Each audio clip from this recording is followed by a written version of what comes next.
Salute to the ATP Combat Media. It's your boy Rain. Back at you with another one. Mike Tyson, Jake Paul, July 20th, Dallas, Texas, on Netflix. All right, let's talk about it. What do I think about this? Man, why not?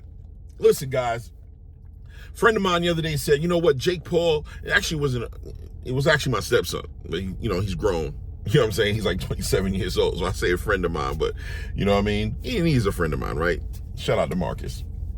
He said to me, but Jake Paul's not fighting nobody. When is he going to really fight somebody? And I said to him, listen, we got to be honest about Jake Paul. We have to understand that all these fighters that we watch fighting today have these amateur careers, or they're Olympians, and they're tried true. They've been learning how to box ever since a young age. Jake Paul doesn't share that same pedigree. He doesn't share those accolades or those credits.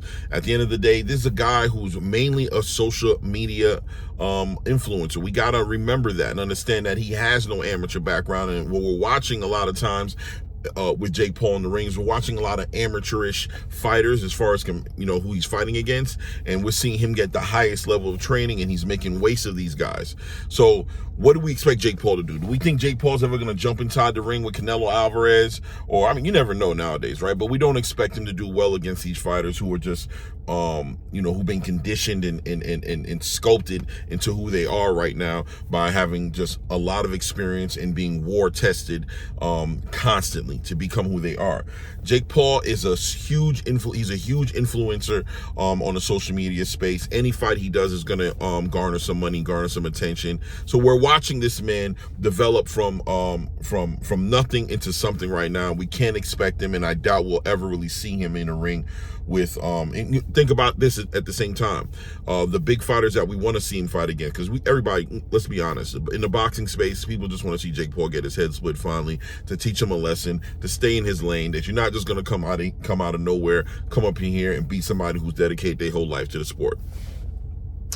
That being said, why won't we see those fights? Because those fighters that would do that, why would they risk their careers by risking an opportunity to get beat by a YouTuber? What is that going to do for your career? It's got to be such a high amount of money, and honestly, most of these fighters, I'm sure, have a trajectory that they're already on, right? So Jake Paul got to get in where he fit in. But an opportunity to fight Mike Tyson, Mike Tyson is in that social media influencer space right now. Although he's a legend in the sport of boxing, his podcasting, what he's known for when you watch his interviews right now, he's pretty much just a very influential person in the world right now. And I think Mike Tyson and Jake Paul, there's high potential that they're going to break a lot of records and make a lot of money. I'll be tuned in, and I think you guys are lying to yourself if you're saying you won't be tuned in, especially the people who want to see Jake Paul get laid down and get his head split. Mike Tyson, I think he's up to the task. Mike Tyson's the kind of guy right now who, just remember that Mike Tyson walked away from boxing when he realized he couldn't box no more on the level he needed to box on. He walked away and said, I'm not going to keep disrespecting this sport. I don't believe Mike Tyson's going to get in the ring and get his ass whooped for no amount of money. He doesn't need it. If he's doing this, he probably believes and knows what he's going to do to Jake Paul. Jake Paul has a huge test on his hand.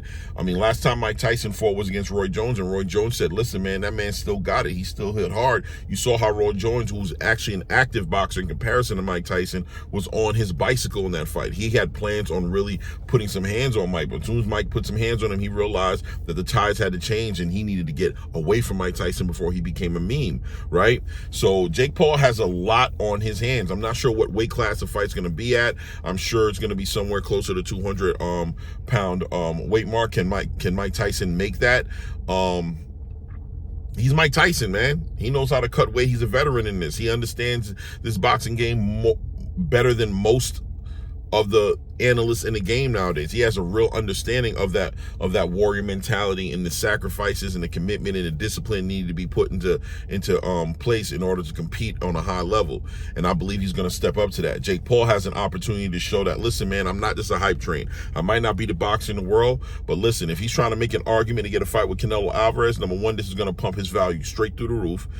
And beating a Mike Tyson doesn't hurt that argument. Even though Mike Tyson's not Canelo Alvarez, it still does not hurt the argument. So yeah, man, I'm all for it. Why not? Mike Tyson, Jake Paul, July whatever. I don't think it was 22nd or whatever the date was that they said it was going to be July in Dallas, Texas. And what about this Netflix thing? So finally, Netflix has been rumored for a while now to be looking to get involved in the boxing game. They talked about potentially PBC doing something with Netflix. We haven't seen PBC come full circle with Netflix, but check it out, man. We're looking at DAZN, really, who Jake Paul works with, is affiliated with right now, looking like they might be doing some work with Netflix. This being the big the kickoff fight for Netflix. That's an exciting thing. And one thing you also have to give Jake Paul is he does pioneer a lot of the energy in the sports a little bit. You know, I mean, he came in and he brought out Amanda Serrano and gave her her likeness. He has a promotional company that he has a deal with on DAZN where he's showcasing fighters, he's managing fighters,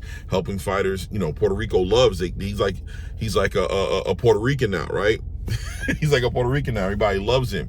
So he's doing a lot for the space. He's putting a lot of eyes on the sports, and right now going ahead and pioneering and starting a new relationship with Netflix, giving Netflix one of their first boxing events that they're going to put out there, and having it be at this magnitude is a big deal, and hopefully opens up the door for a lot of other big fights. Hopefully the PBC can find their way to get in there, because the PBC does still need to find a network that is going to be willing to showcase the fighters that aren't the big pay-per-view stars, right? We got to figure out what the PBC is going to do with that. So all in all, I think this is great news. You guys let me know what you think. Jake Paul, Mike Tyson, July 22nd, Dallas, Texas on Netflix. Why not? Why not? I'm down for it. Let me know what you think. It's your boy Rain. This is ATP Combat Media Show. Shout out to my subscribers. If you haven't subscribed yet, I advise you to go ahead and hit that subscribe button. Hit the bell icon so you're getting all the alert when I'm dropping all this content. And at this point, we out.